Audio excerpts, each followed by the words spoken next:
तो बच्चों, अब NCERT book locomotion and movement में से मैंने 25 एमसीक्यू निकाले हैं जो सिर्फ एनसीईआरटी बुक की लाइंस पे ही डिपेंडेंट है। अगर 25 में से आपने 24 क्वेश्चन भी कर लिए तो इसका मतलब आपने इस चैप्टर को ठीक से समझा है। तो let us start.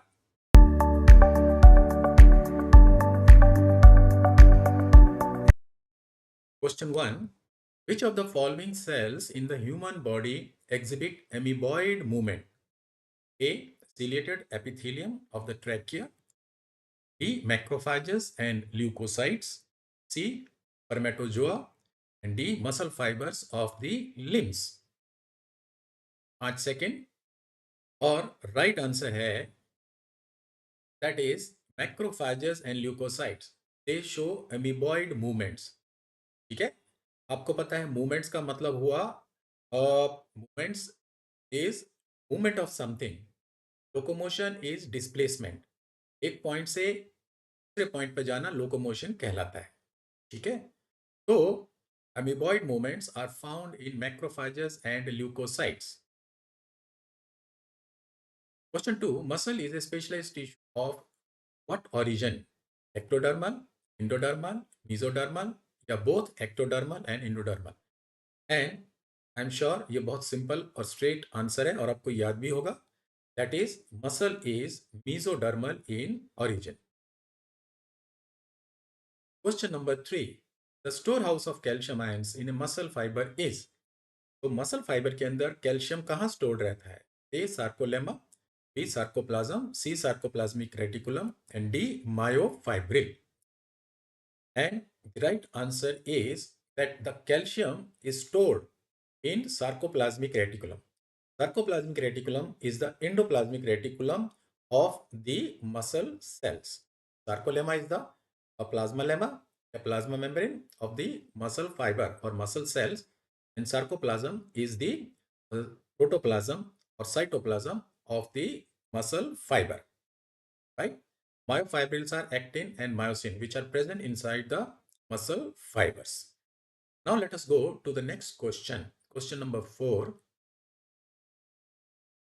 The functional unit of contraction of myofibril located between two successive Z lines is called. So, what is the structural unit of a myofibril? A. Sarcomere, B. Fascicle, C. H zone या Hansen's zone, and D. I band या isotropic band. And the right answer is जो functional unit होती है between the two Z line is called sarcomere.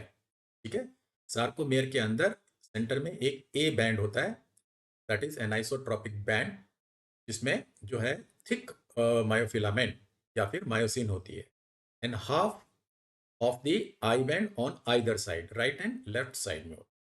Sarcomere जो है, this is the contraction unit of the muscle fibre. Now, let us go to the next question. In a resting state, which protein masks the active binding sites for myosin on the actin filament? पहले option देखते हैं। A tropomyosin, B meromyosin, C troponin and D actomyosin. ठीक है, और right answer is, question पूछा है कि resting stage में कौन सा प्रोटीन है जो जो active binding site of the myosin को मास्क करके रखता है, यानी कि जो साइट एफ एक्टिन यानी फिलामेंटस एक्टिन के ऊपर है, जिसमें मायोसिन का हेड जुड़ना है, रेस्टिंग स्टेज में उसको कौन ब्लॉक करके रखता है? And the right answer is tropomyosin. आपको पता है कि ट्रोपोमायोसिन जो है, ट्रोपोमायोसिन दो ट्रोपोमायोसिन होती है which is present in the helical groove formed by binding और twisting of the 2F actin. ठीक है, वहां कुछ कुछ डिस्टेंस में there are the places for the binding of the myosin head. ये मास्क रहती हैं by the tropomyosin and locked रहती हैं बाय ट्रोपोनिन प्रोटीन मॉलिक्यूल्स, जो ट्राइमेरिक प्रोटीन होते हैं। तो फिफ्थ का right answer is option A. Now let us C question number 6. According to sliding filament theory, muscle contraction occurs by shortening of thick filaments, sliding of the thin filaments over thick filaments. See, the sliding of the thick filaments over the thin filaments. D, the lengthening of the sarcomere. तो इसका right answer क्या है? Muscle की shortening कैसे होती है? Sliding filament theory में muscle contraction कैसे होता है? And the right answer is sliding of the thin filament over the thick filament. तो थिन फिलामेंट जो है वो अंदर स्लाइड करती है, एच जोन छोटा हो जाता है एंड सी लाइन एक दूसरे के नजदीक आती है and there is shortening of the sarcomere, hence the whole muscle. Now let us go to the next question, question number 7. Which neurotransmitter is released at the neuromuscular junction to generate action potential in the sarcolemma? आपको पता है कि neuromuscular junction में, right, motor end plate में there is chemical neurotransmitter is release. कौन सा है पहले देखें? A adrenaline, B dopamine, C acetylcholine and D serotonin. And the right answer is acetylcholine. Acetylcholine जो है, it is received by the acetylcholine receptor present on the sarcolemma and action potential is initiated, right. और ये action potential या depolarisation wave is transmitted by the T tubules deep into the muscle fibres and वहां पर एक cascade of biochemical reaction होता है जिसकी वजह से सार्कोप्लाज्मिक रेटिकुलम के कैल्शियम गेट खुल जाते हैं. कैल्शियम दे फ्लड आउटसाइड और यही कैल्शियम जो है प्रोपोनिन से बाइंड करके पूरी प्रोसेस ऑफ मसल कंट्रैक्शन को स्टार्ट करता है. So the right answer is option C. Question number 8 देखते हैं. During muscle contraction which of the following remains the same length? तो ए बैंड और आई बैंड में किस लेंथ सेम रहती है? ऑप्शन देखें. I band, B sarcomere, C A band and D Hensen's zone. And the right answer is during muscle contraction same रहने वाली length होती है, दैट इज ए बैंड. मैंने बताया ए बैंड में जो है थिक फिलामेंट या मायोसिन फिलामेंट होते हैं. मायोसिन फिलामेंट अपनी जगह पे रहते हैं. It is only the actin filament which slides over the myosin filament towards the centre of the sarcomere. I band भी छोटा हो जाता है, राइट. सार्कोमियर की लेंथ भी छोटी हो जाती है और H zone also reduces in size. So the right answer is the element of the sarcomere which does not change in length is A band. Next question देखते हैं. The globular head of the meromyosin. Meromyosin is the unit of myosin. आपको पता है heavy meromyosin and light meromyosin जो head और tail meromyosin की कहलाती है. तो उसमें जो globular head of the meromyosin है, act as an active what kind of enzyme? A polymerase, B ATPase, C hydrolase and D ligase. And the right answer is, आपको पता है कि उस क्रॉस आर्म के अंदर जो हेड होता है, they have ATPase, that is adenosine triphosphate enzyme which breaks down the ATP into ADP and energy. और इस एनर्जी को इस्तेमाल करके यूज करके it binds to the myosin binding site on the actin filament. तो इसका राइट आंसर हो गया ATPase.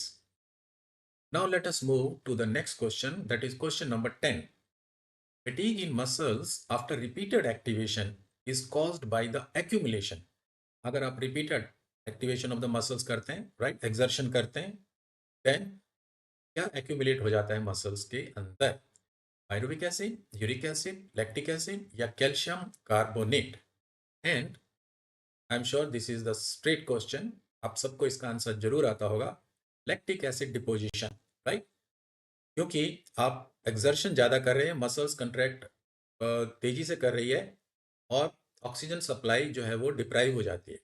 तो muscle start doing the anaerobic respiration, that is lactic acid fermentation. Lactic acid जमा हो जाता है जिसकी वजह से मसल पेन भी शुरू हो जाती है, right. Later on automatically this will be disposed by coming out of the muscles and via blood goes to the liver where they are metabolized.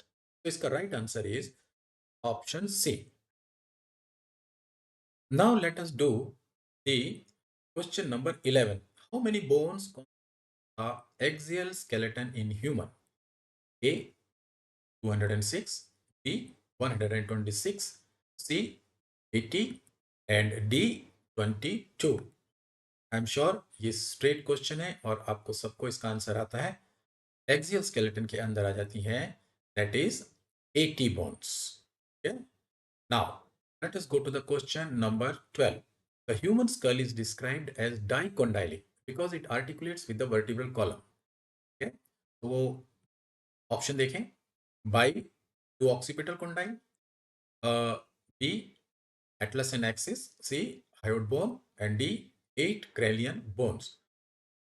And the right answer is, I'm sure सबको पता होगा, to occipital condyle होते हैं, है ना। और जो Atlas होती है वो बोन इसके साथ आर्टिकुलेट करती है। So we are dicondylic, hence the answer is option A. Question number 13. Which of the following is the correct number of cervical vertebrae found in almost all mammal? तो आपको पता होगा cervical vertebrae, thoracic vertebrae, lumbar, right, then sacrum and coccyx. तो let us say A 12, B 5, C 7 and D 10 कितने होते हैं cervical यानी neck region में हमारे वर्टिब्रे मैमल्स में? And the answer is 7 cervical vertebrae. Next question, floating ribs are those that are not connected ventrally. These include pairs. आपको पता है true ribs, false ribs and floating ribs. Floating ribs कौन सी होती है? First to seventh, eighth, ninth and tenth, eleventh and twelfth, seventh to twelfth. So the right answer is last two pairs, that is 11th and 12th, they constitute floating ribs. ठीक है, right? 8, 9 and 10 are the false ribs because they are joined with the seventh rib. So the answer here is option C. Now let's go to the next question, that is question number 15.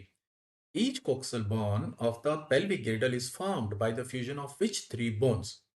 Coxal bones, right? Hip region में होती है. Let us see the option first. A.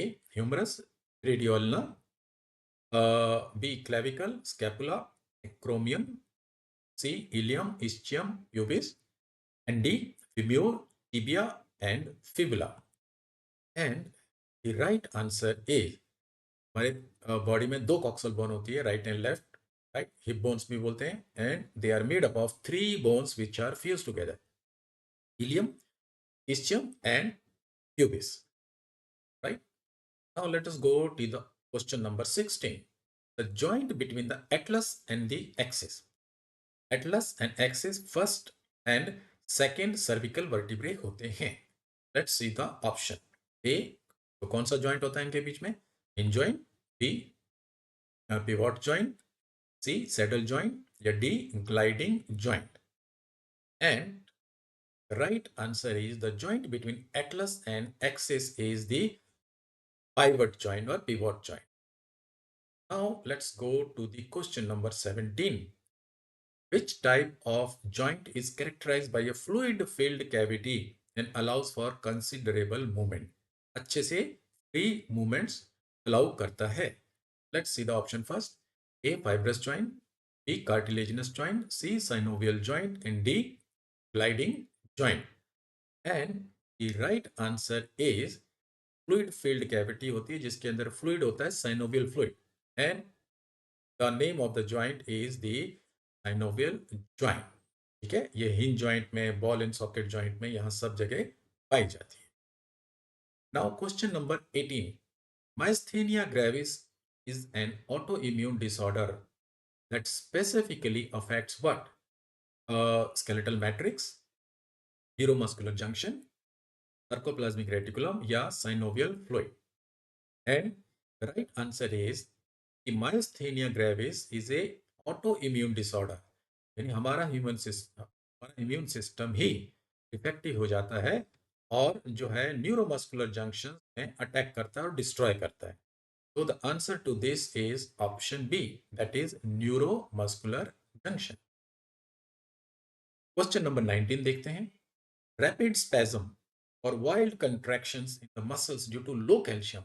अगर लो calcium है तो rapid wild contractions होते हैं, इसको क्या कहते हैं? A muscular dystrophy, B tetany, C gout या D arthritis? And the right answer is, अगर कैल्शियम ब्लड में कम हो गया तो comparatively it is more inside the muscles, जिसकी वजह से continuous contraction of the muscles takes place and this is called tetany, right? Muscular dystrophy में डिस्ट्रॉफिन प्रोटीन इज डिस्ट्रॉयड, ठीक है, राइट? गाउट में जो है पेन्स होते हैं जॉइंट्स में, right? And arthritis are the inflammation of the joints.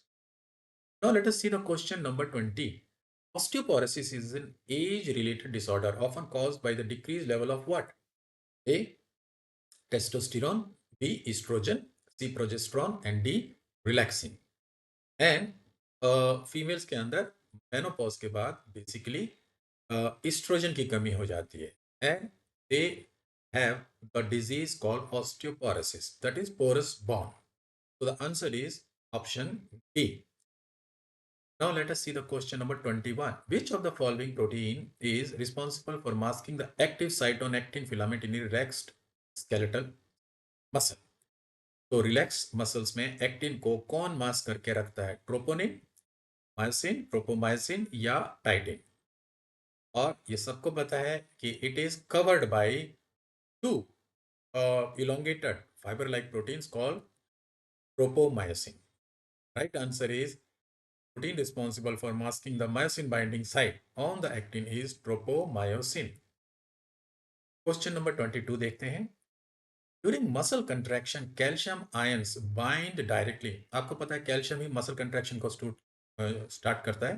तो कैल्शियम आयंस किसके साथ बाइंड करते हैं? एक्टिन के साथ, मायोसिन हेड के साथ, ट्रोपोनिन के साथ या ट्रोपोमायोसिन के साथ? And the right answer is, nerve impulse आने के बाद, रिसीव करने के बाद, calcium gates of the sarcoplasmic reticulum open and calcium ions are they flood outside and they combine with the TPC component of the troponin, जिसकी वजह से उसका 3D कॉन्फॉर्मेशन चेंज हो जाता है और पूरा ट्रोपोनिन रोटेट कर जाता है, exposing the myosin binding site and hence forming the cross bridges. So the right answer here is option C. Now let us see the question number 23. Which of the following statement about red and white muscle fiber is correct? White fibers contain abundant myoglobin. B. Red fibers have fewer mitochondria than white fibers. C. White fibers are adapted for sustained activities. D. Red fibers contain large amount of myoglobin and mitochondria.